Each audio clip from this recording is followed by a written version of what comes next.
Makakasama po natin live na live si Miss Sheila Viesca. Siya po ay isang personal effectiveness coach and corporate communications guru for today. Good morning, Miss Sheila. Good morning, everyone. Good morning. Wow, Good morning. Hello, Erica, Kikay, Angel, Beth, and Doc Joseph. Good to see you again. Hello again! Lahat ng mga awardees, lahat ng mga nominees and covers ng mga magazine. Baka naman. Nako, Miss Sheila, tamang-tama itong pinag-uusapan natin, pag-uusapan natin rather. Kasi, di ba, yung mga first few months ng pandemic, talagang tayo nangangapa. Tapos dumating sa point na, okay, kabisado na natin, alam na natin kung saan tayo bibili, alam na natin kung ano yung protocols na ating susundin, etc. But then again, the numbers are still rising, continuously rising. Tapos biglang adami na naman mga nasa ospital, adami na naman, we would see in our feed na marami na naman na namatay or nasa ospital, yung mga ganyan, And then you would suddenly feel yung renewed COVID-19 anxiety o yung pandemic fatigue, Parang napapagod ka na mag-worry, napapagod ka na mag-isip. Is this a normal thing to feel? At ano po ba yung mga dapat nating gawin about this kind of feeling, Ms. Sheila? Yeah. Well, thank you very much, Angel. Magandang intro yan. Is it normal to feel this way? Kasi hindi lang pandemic fatigue for some. It's also pandemic burnout. And then, of course, with everything that's happening in the recent months, recent weeks, meron pang mga special events like elections. A lot of us are feeling this new level of demotivation. Parang even if we follow yung mga recommendations, may mga nanganganak pa rin yung mga bigat na dulot nitong virus. Initially, it was the virus. Pero ngayon, marami pa tayong pinagdadaanan in relation to that. So it's good to discuss this and find some effective ways para i-tackle yung fatigue. Ano ba yung gusto natin mangyari? We want to feel reinvigorated. We want to feel more vigilant. Dahil itong crisis na to, this growing crisis or growing challenge, as we all know, is not going to go away very soon. So, ang situation with pandemic fatigue is that it evolves gradually and it affects the many dimensions of our life, many aspects of our life, cultural, social, political. Yan. So, relationships, Miss Sheila, yan ang reality natin. Curious lang po ako, mabuti na define niyo yung kung ano talaga, what exactly it is, How do we know if we are experiencing it actually, within amongst ourselves, Paano namin malalaman kung kami nakakaranas nung pandemic fatigue? Ano ba yung what are the signs, to look out for para at least, we can look out for each other also? Okay. Thank you very much, Kikay. So, ang gusto natin i-point out dito is talagang yan, we have to be mindful and we have to be aware of everything that's happening in our system. Kung nakikita mo nakakompromise yung well-being mo sa mga ginagawa mo and yung mga quality ng engagements mo, nasa-sacrifice mo, apart from what you're feeling, siguro it's time to step back a bit and look at the big picture. We know that the thing with fatigue in relation to burnout is about being exposed to things that you don't like to do, and yet you're doing them over and over again. So, marami tayong kailangang i-reconsider when we think of this evolving situation in our life. If we're not better off today than we were compared to how we were yesterday or the past months, meron tayong mga pwedeng i-adjust. Why? Kasi hindi naman ngayon nangyayari yung virus eh. It's been a year or it's been over a year. It's up to us to adjust. Yan. So I guess those two, yung well-being, saka quality of your engagements. So both internal and external of fatigue.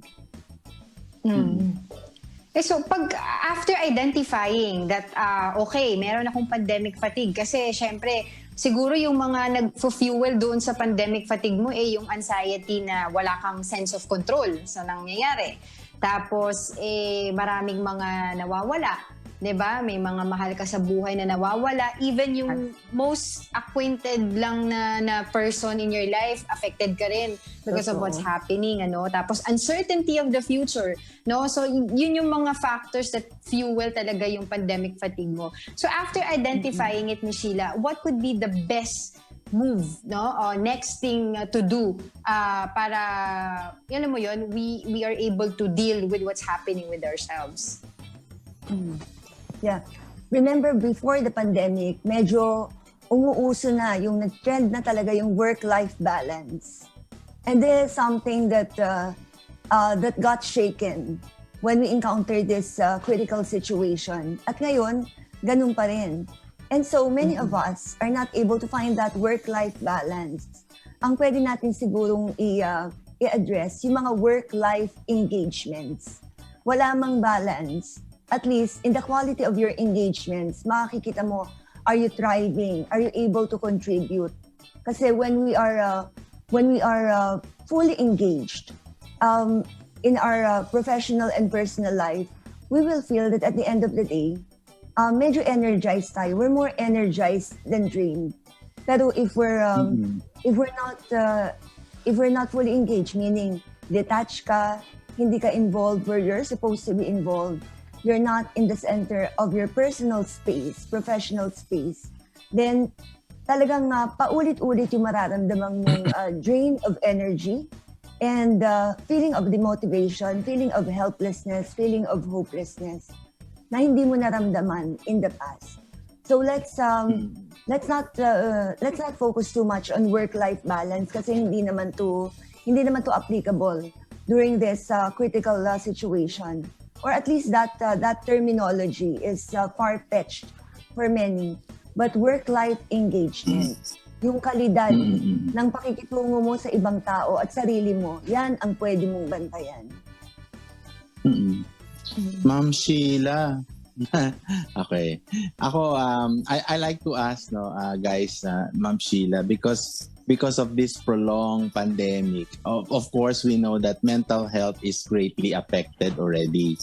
And one of the more fabulous or famous word that came about is languishing, di ba? Yeah. So at this point kasi, if you are feeling, di ba Angel, alam mo yan. So at this point kasi, how do you advise people who are still feeling at that point the feeling of languishing or restlessness or a bit of anxiety as we are moving on na kasi medyo siguro at the end of the tunnel feeling natin may konting light, di ba? May nangyayari. So baka, how do you give points, especially for those who are introverted person, 'di ba? At baka lalong mag-regress. Ang takot ko lang, 'di ba, Angel, Beth, Ikay, baka lalong mag-regress na o lalong people who are not really up to it. So how do you address this? Thank you, Doc Joseph. Two things that stood out in your question. Yung languishing stigmas. And then yung introversion related to mental health issues. Kasi talagang yung mga ganitong issues that affect us should be discussed. Whether you're the person going through it or the employer or the family member observing this in your employees or in your household. So hindi na pwedeng palagpasin na we treat it quietly or on silent mode tayo. Kailangan pinag-uusapan, and that's how we can progress to the right direction. Kasi if we're to focus on quality work engagement, quality life engagement for ourselves, talagang kailangan natin ng ibang tao. And there simply are things that we cannot address on our own. We cannot self-cure. Unfortunately, maraming nangyayaring ganyan. Yung mga may na-experience na different or they know that they have this sort of mental issues or mental illness, and yet they do not seek treatment. mas marami ngayon kesa in the past, not only in the Philippines but globally. Totoo. It's been said in the Forbes study na there are 60% of those who are feeling it, who know that they're going through it, but do not seek treatment. 60%. Tapos yun namang 20% lang ang na nagsisik would only do so out of fear. So it can be fear that's triggered by yung push comes to shove, wala nang ibang pupuntahan, or they have been discussing it with colleagues, bosses, or family members. So I guess whatever the motivation, whether it's fear or kailangan mong i-save yung branding mo, yung self-image mo, it's important that someone directs you to that path of both self-healing and proper intervention. I like that. Right. How about Miss Sheila, yung for someone who's with a family member or someone who's dealing with this pandemic fatigue, kunwari friend niya or family member, paano naman niya tutulungan para makaahon dito at malagpasan itong nararamdaman niya na fatigue na ito? Yeah. It's a very good point, Beth, kasi ngayon hindi na natin talaga pwedeng i-separate yung professional situation natin sa personal situation. Hindi na sila magkaibang boxes.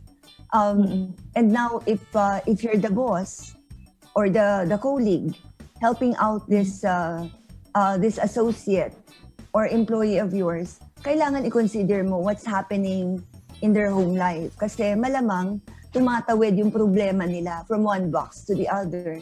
And if you are the family member, you know very well that you can help this person by allowing him to open up kung ano yung nangyayari sa trabaho. Hindi lang in relation to his engagements with family members, pero kung ano-anong issue ang pinagdadaanan niya as he takes on his day-to-day tasks in the workplace. Kasi sama-sama na yung mga nangyayari within one box, whether we like it or not. We always talk about being able to control the game by staying out of the frame. Lumabas ka sa box na yan kasi may iba kang boxes. But it's not true for a lot of people. For a lot of people, nawala na yung boundaries eh. And it's important to talk about that. Pero the how-tos, medyo critical yan. And whatever works for one person will not necessarily work for another. But it's good to be in a discussion. It's good to be able to listen. That is why, Miss Sheila, yung parang checking up on your loved ones or your friends would come into a good place when you do that kapag alam mo kung ano yung nangyayari sa family member mo. In that way, you can start on, processing everything and start on helping each other.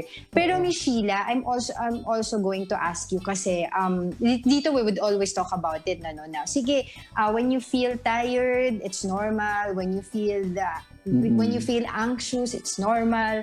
So parang let your emotions do the works, no? Sabi nga nila, even if if you feel lazy for a day, go ahead, lazy ka na. 'Di ba? Huwag ka nang gumawa ng kahit patulan mo yung laziness na yun, kasi parang you're not going to be productive anyway if you push yourself, 'di ba? Pero for others, kasi ikaw kilala mo yung sarili mo but for others na talagang it's really hard for them to deal with this kinds of feeling, how will you come back, diba? From that state of entertaining your thoughts, entertaining your emotions, how will you come back and be the person that you are moving forward? Yeah, that's a very deep question that many of us would love to be able to discuss with another. It's unang-una ang pwede nating pagtuunan ng pansin is we start communicating, we start helping out of fear. Yun yung point of reference natin. We talk to another, we consult another kasi may takot tayo sa mga nangyayari. But everything that we have to go through in order to address this long-term fatigue and burnout should be grounded talaga on well-being. Kung ano yung pwedeng mangyari for the person to feel better, to perform better, to become a better individual in the process. Pero ang pipigilin natin is magbigay tayo ng mga band-aid formula that have worked for us. Kasi ganito, na-address ko tong issue. It took me just this long. Kaya mo yan.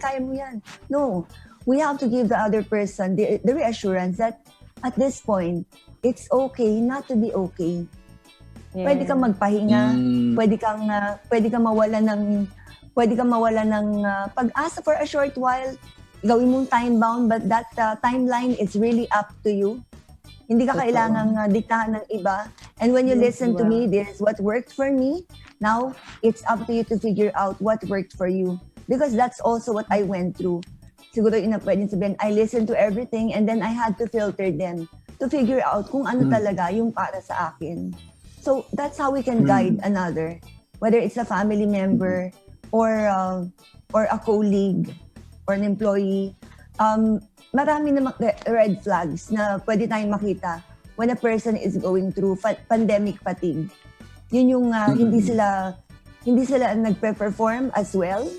Yung engagement nila hindi talaga quality.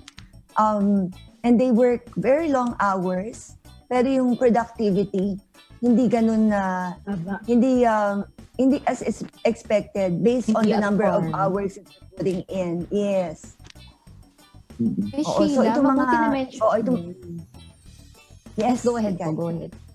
Now, I was going to just say na these are possible issues that can arise from the pandemic fatigue. Pero when you see the red flags, pwede mo na silang i-approach. You allow them to open up, ask the right questions. If you can ask rather than dictate your recommendations, ask. Malaking bagay talaga yan, ano? Parang just listening to our discussion, ngayon, parang na-realize ko na people really need people, na lahat talaga tayo. Na you can't just deal with it on our own, Malaking No man bagay is an talaga island. yan. Totoo yan. Pero Miss Sheila, ngayong alam na natin yung mga dapat nating gawin, what to do. Ano naman yung mga dapat nating iwasan in terms of dealing with pandemic fatigue amongst ourselves and pati na rin dun sa mga to the people around us, Kesyo family man yan or yung friends. Yeah. Siguro medyo marami tayong pwedeng i-consider for ourselves. Pero since ang isang main issue when it comes to pandemic fatigue is na-cross yung maraming boundaries eh.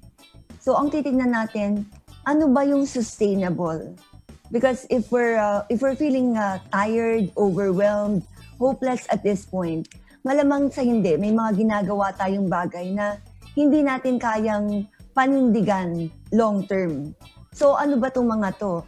Are you not able to sleep at least 6?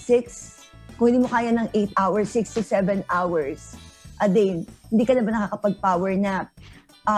Wala mang opportunity to travel, at least magkaroon ka ng break or vacation with your family once, twice a week, 1 day, 2 days a week. Kailangan i-set aside mo for yourself and your loved ones, doing the things that you love to do. Wala man tayong mga regular hours in the workplace. Ano yung pwede mong gawin para ma-normalize yung work schedule mo? Na hindi ka naman nagtatrabaho beyond 8 hours and some, it even gets to 15 hours. Siguro, through all this, what we can consider is it's time to reset. Kung ano man yung mga work patterns and life patterns natin that you can now consider unsustainable. Na pag pinag-isipan mo, hindi mo kayang pangatawanan to in the next few months. So, ngayon pa lang, i-consider mo na, how will you be able to reset?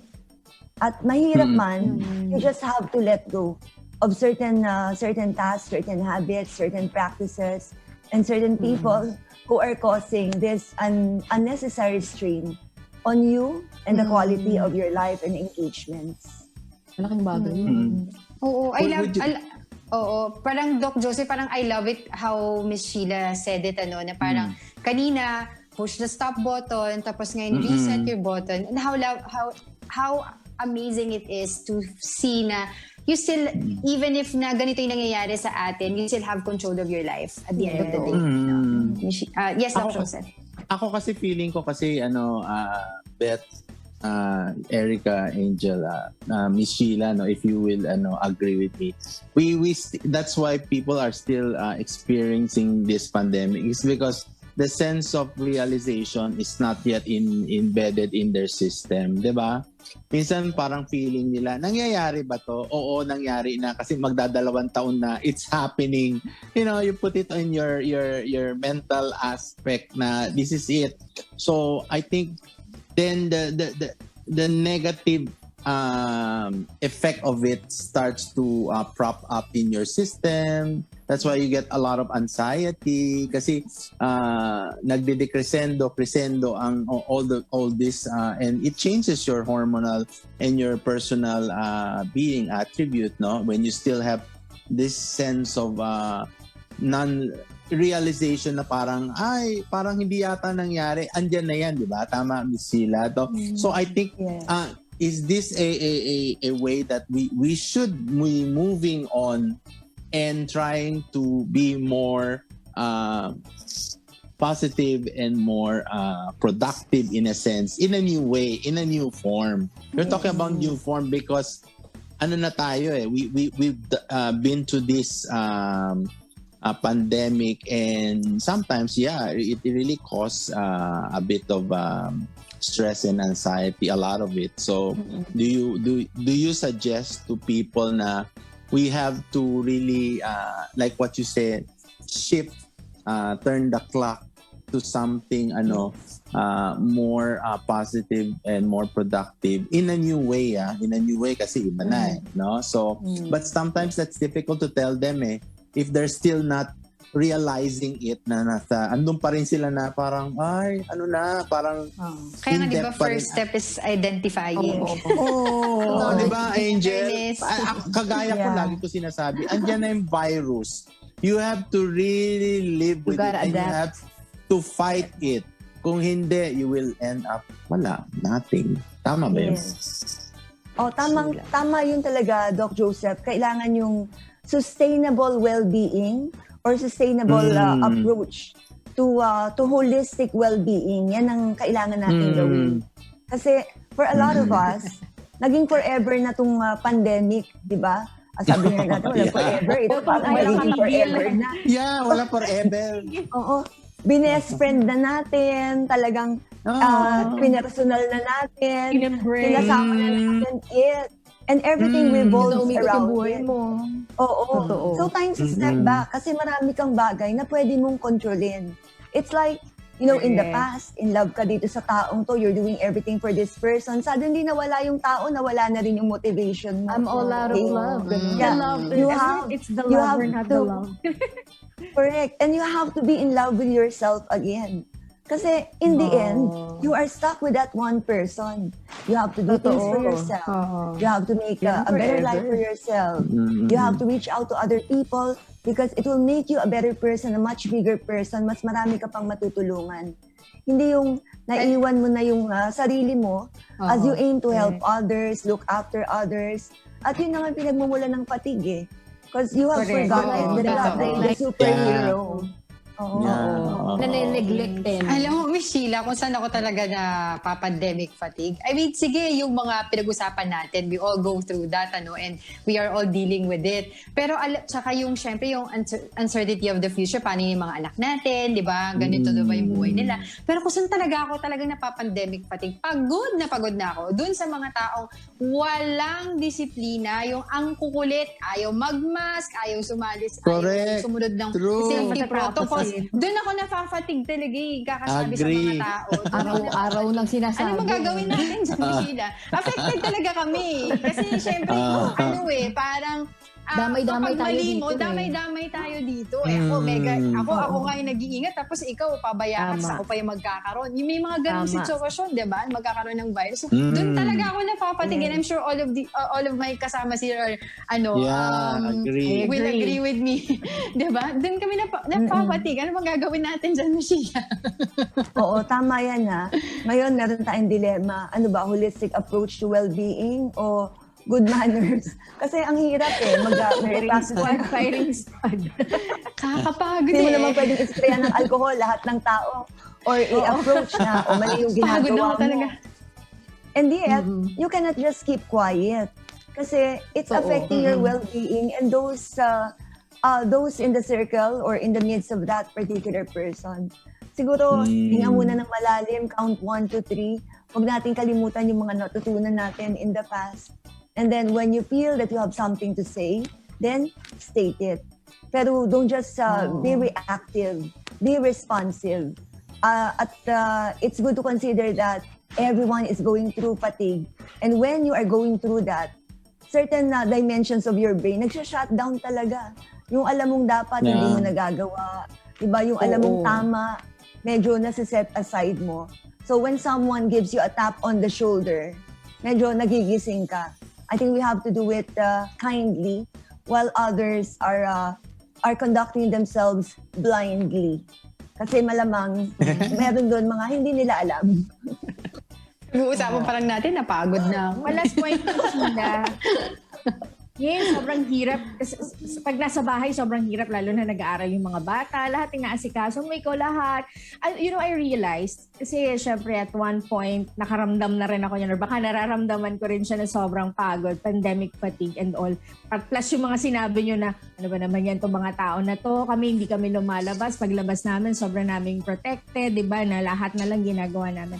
Halo-halo na. Pero syempre yung nagustuhan ko sa sinabi mo kanina, yung ikaw sa sarili mo na pag naramdaman mo kasi yung pagod doon nag-uumpisa, siguro it's just a matter of time management.